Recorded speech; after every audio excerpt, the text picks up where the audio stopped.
Assalamualaikum warahmatullahi wabarakatuh. Bismillah, alhamdulillah, wa la ilaha illallah, wallahu akbar. Allahumma salli ala sayyidina Muhammad wa ala ali sayyidina Muhammad, amma ba'du. Selamat pagi kepada sahabat-sahabatku sekalian, saudara-saudaraku sekalian di mana saja berada. Alhamdulillah wa syukurillah, pada kesempatan kali ini kita semua Allah sehatkan, amin ya Allah ya Rabbal Alamin. Bagi yang Allah berikan daripada kekurangan kesehatannya, baik itu secara kesehatan zahiriyah maupun batinnya, mudah-mudahan Allah mengangkat segala urusan kekurangan tersebut. Sahabat-sahabatku sekalian, seperti biasa pada kali ini kita akan mentadaburkan suratul Fatihah supaya terbiasa dengan lidah kita dalam pembacaan Fatihatul Kitab. Yang mudah-mudahan insyaallah Allah Subhanahu wa taala baik yang bertadabur bersama-sama mentadaburkan Fatihah akan Allah berikan keuntungan berlipat-lipat, dan orang yang mendengarkannya pun insyaallah Allah berikan manfaat yang sangat luar biasa. Amin ya Allah ya Rabbal Alamin. Mari kita mulai tadabbur Fatihah kitab. A'udzu billahi minasy syaithanir rajim. Bismillahirrahmanirrahim. Alhamdulillahi rabbil alamin. Ar-Rahmanir Rahim. Maliki yaumiddin. Iyyaka na'budu wa iyyaka nasta'in. Ihdinas siratal mustaqim. Siratal ladzina an'amta 'alaihim ghairil maghdubi 'alaihim waladdallin.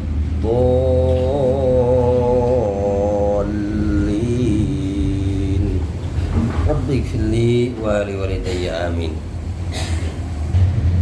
Mudah-mudahan dari waktu ke waktu setiap ketemu dengan channelnya ini, yaitu channel Hiban ini, mudah-mudahan kalian semua selalu akan terbiasa dengan mentadaburkan Fatihah, surah Al-Fatihah ini. Insya Allah akan kita merasakan nanti setelah lancar dan terbiasa dengan pembacaan tersebut, maka mudah-mudahan kita diberikan kemampuan oleh Allah Subhanahu wa taala untuk menyatukan antara ucapan, pemikiran dengan hati ilmu yang kita miliki. Baik, sahabat-sahabatku sekalian, kita sekarang akan sedikit menerangkan tentang persyaratan rukun dan syaratnya. Jadi kalau sedikit-sedikit banyak para ulama, para asatiz yang selalu berpendapat bahwa kalau ibadah solat itu tidak tahu syarat dan rukunnya, maka solat kita itu sia-sia. Ya, mudah-mudahan kita sering mendengarkan kata-kata tersebut ya.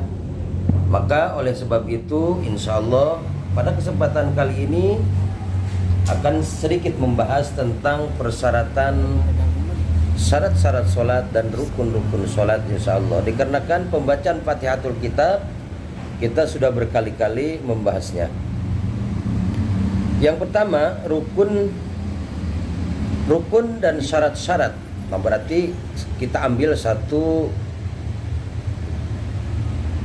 rukun. Rukun solat yang pertama adalah niat. Nah, sedangkan niat di sana tidak ada syaratnya. Itu niat itu adalah al-qalbu, al-mahalul qalbu. Jadi niat itu adalah tempatnya di hati. Kalau niat kita, maksud tujuan kita sudah ada di hati, berarti itu sudah tunai niat kita di dalam melaksanakan sholat.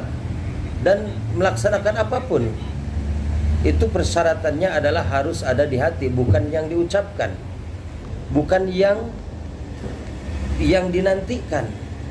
Nah, niat itu adalah tempatnya wa mahalluhan niat al-qalbu, ya. Jadi tempatnya niat itu di hati. Sedangkan hati itu tidak ada ucapannya. Kalau ucapan bukanlah hati, ya, tidak ada tulisan. Maka lafaz usalli fardol maghribi bukanlah niat. Lafaz usalli fardol maghribi bukanlah niat. Itu adalah talaffuz bin niat. Sedangkan niat adanya di hati. Nah, itu persyaratan yang paling pertama yang ada di dalam niat tersebut. Yang kedua adalah takbiratul ihram. Saudara-saudaraku sekalian, di sini kita sudah mulai disuguhkan oleh para alim ulama yang namanya syarat. Jadi baca takbiratul ihram itu adalah harus memakai syarat karena takbiratul ihram itu adalah rukun yang dibilang, yang dikatakan oleh para alimul ulama yang setiap kita dengar itu adalah syarat dan rukunnya. Rukun yang pertama niat, syaratnya harus ada di hati, ya, itu pekerjaan hati. Yang kedua takbiratul ihram. Nah, di sini takbiratul ihram adalah pembacaannya. Rukunnya takbiratul ihram, persyaratannya itu pembacaannya, sahabat-sahabatku sekalian. Jadi bagaimana cara kita mengetahui tentang persyaratan daripada kalimat Allahu Akbar? Kalau kita ditanya takbiratul ihram itu apa, maka jawabannya adalah kalimat Allahu Akbar. Yang pertama yang harus kita kuasai adalah mengenai pemeliharaan huruf dan tasdidnya. Yang pertama kita harus hafal huruf-hurufnya. Setelah hafal huruf tersebut, maka pelihara ketika kita baca. Kita harus paham dengan tasdidnya. Ketika kita sudah paham, tahu ini adalah tasdid yang harus dibaca, maka harus dipelihara. Memelihara huruf dan tasdid itu termasuk syarat dari pembacaan kalimat Allahu Akbar. Jadi sudah dua. Dominan yang paling penting adalah harus tahu wa ayya'lama. Di sana kan wa ayya'lama ruknan. Di sana harus tahu kita itu dengan rukunnya. Yang pertama rukunnya adalah takbiratul ihram. Karena rukun atau fardu solat, rukun solat itu adalah yang kedua takbiratul ihram. Jadi rukun solat yang kedua itu adalah takbiratul ihram, di mana takbiratul ihram persyaratannya adalah harus hafal dulu huruf yang kita baca. Mari kita buktikan satu persatu. Kalimat Allahu Akbar itu ada alif, lam, ha. Kenapa lamnya tambah banyak? Di sini ada Allah, di sini ada alif, lam. Ada lam bertasdid, berarti lamnya adalah 3, lamnya 2. Ini lam alif. Kalau di dalam itu ada lam samsiah Allah. Jadi lam jalalah ini adalah lam samsiah atau ada ismul azam. Ya, mudah-mudahan seperti ini ya. Jadi bacanya kita langsung harus ke lam. Nah, sedangkan lam ini ada tasdid, maka di sini ada 2 lamnya. Kalau disatukan dengan lam yang pertama adalah berarti di sini ada lam 3. Cuman yang ini mati, yang hidup itu adalah 2. Jadi bagaimana caranya untuk memelihara tasdid? Bacanya kita harus langsung pembacaan tersebut kepada al, ya, bukan au. Maaf, ini di kalangan orang yang belum paham dengan kalimat Allahu Akbar, mereka pasti mengatakan Allah itu dengan Allah, ya kan? Ya, mudah-mudahan seperti itu ya. Mudah-mudahan siapa orang yang melihat channel ini nih yang memang belum pernah ta'lim atau belajar memperdalam tentang agama bab sholat, insya Allah di sini tempatnya sahabatku. Jadi Allah di sini ada lam, itu adalah lam jalalah. Di sini harus ada dua ketukan ketika kita baca Allah. Nah, berarti kalau kita fokus ketika baca Allah, dia sudah paham berarti di sana ada alif, di sana ada lam mati, di sana ada lam tasdid, berarti Allah lalu harokatnya adalah mad badal. Mad badal itu pengganti dari alif yang terbuang. Allah. Di sini ada ha. Nah, di sini ketika kita membaca Allahu, itu harus tadabur. Yang kita bacakan, hatinya harus ngerti, hurufnya harus paham, huruf apa ini yang akan kita baca. Nah, itu sulit, saudara-saudaraku sekalian. Kalau kita sampai mampu seperti itu, berarti sholat kita sudah hampir setara dengan para alimul ulama. Kalau kita ya belum mampu, terus terang aja belum mampu ya, cuman hanya sedikit-sedikit tahu.